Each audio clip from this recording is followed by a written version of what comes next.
الحمد للہ وکفی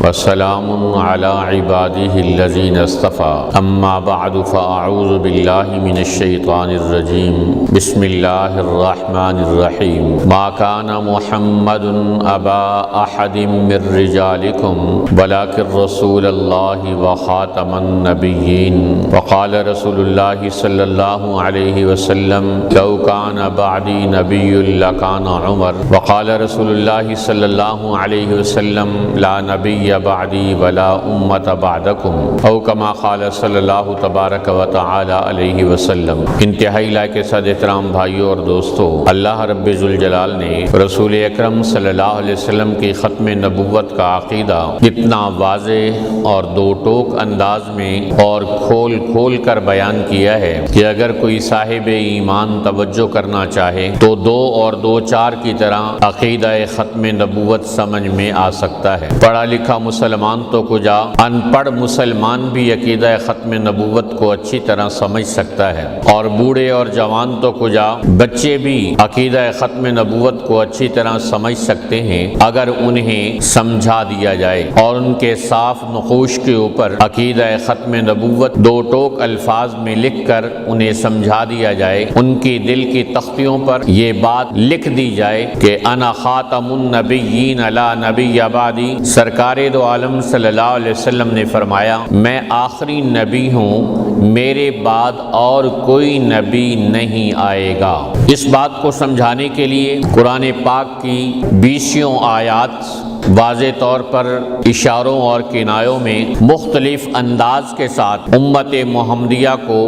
عقیدہ ختم نبوت سمجھاتی ہیں، اور سینکڑوں احادیث سرکار دو عالم صلی اللہ علیہ وسلم کے سینکڑوں فرامین مسلمانوں کو اس عقیدے کی اہمیت سمجھاتے ہیں کہ یہ عقیدہ کتنا اہم ہے۔ اس کی اہمیت کا اندازہ آپ اس بات سے لگائیں کہ اللہ رب ذوالجلال نے قرآن پاک میں اس کا 2 ٹوک الفاظ میں ذکر کیا ہے۔ چنانچہ ارشاد خداوندی ہے ما کان محمد ابا احد من رجالکم کہ محمد صلی اللہ علیہ وسلم تم مردوں میں سے کسی کے باپ نہیں، ولیکن رسول اللہ لیکن اللہ کے رسول ہیں۔ کہ انبیاء پہلے بھی بہت آئے تو کہا وخاتم النبیین، آخری لفظ بولا جا رہا ہے کہ میرے نبی آخری نبی ہیں، ان کے بعد نہ کوئی نبی آئے گا اور نہ کوئی رسول آئے گا۔ تو قرآن پاک کی یہ آیت صاف لفظوں میں مسلمان کے بچے کو سمجھا رہی ہے کہ حضور صلی اللہ علیہ وسلم کے بعد کوئی نبی نہیں آئے گا۔ پھر قرآن پاک کی ایک اور آیت ہم دیکھتے ہیں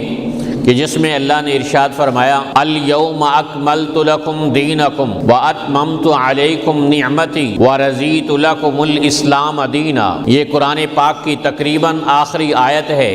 جس میں اللہ ایمان والوں کو یہ خوشخبری سنا رہا ہے الیوم اکملت لکم دینکم، آج میں نے تمہارا دین مکمل کر دیا، ورضیت لکم الاسلام دینا،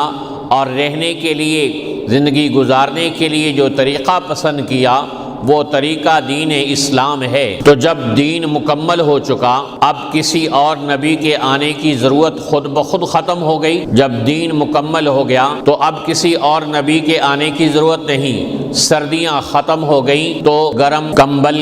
چادریں، کوٹیاں، واسکٹیں پہننے کی ضرورت نہیں رہتی کہ گرمیاں آ گئی ہیں، سردیاں ختم ہو گئی ہیں۔ گرمی میں شدید سردی کے کپڑے پہن کے پھر رہا ہو تو آدمی اس کو کہتا ہے یہ پاگل ہے۔ سردیاں ختم ہو چکی، یہ ابھی بھی چادریں اور موٹے موٹے کوٹ پہنے پھر رہا ہے، جرابیں اور موزے پہنے پھر رہا ہے۔ ایسے میرے محترم بھائیوں، جب اللہ نے حضرت آدم علیہ السلام سے جو دین کا سلسلہ شروع کیا، جو احکام خداوندی اتارنے شروع کیے، جو انسانوں کی کامیابی کے لیے ہدایات جاری کرنی شروع کی، سرکار دو عالم صلی اللہ علیہ وسلم کی ذات بابرکات پر آ کر وہ مکمل ہو گئیں تو اب کسی اور چیز کی ضرورت باقی نہیں رہی۔ اس لیے یہ آیت بھی عقیدہ ختم نبوت کو 2 ٹوک الفاظ میں بیان کرتی ہے۔ جب مسلمان کا دین مکمل ہے، جب مسلمان کا قرآن مکمل ہے،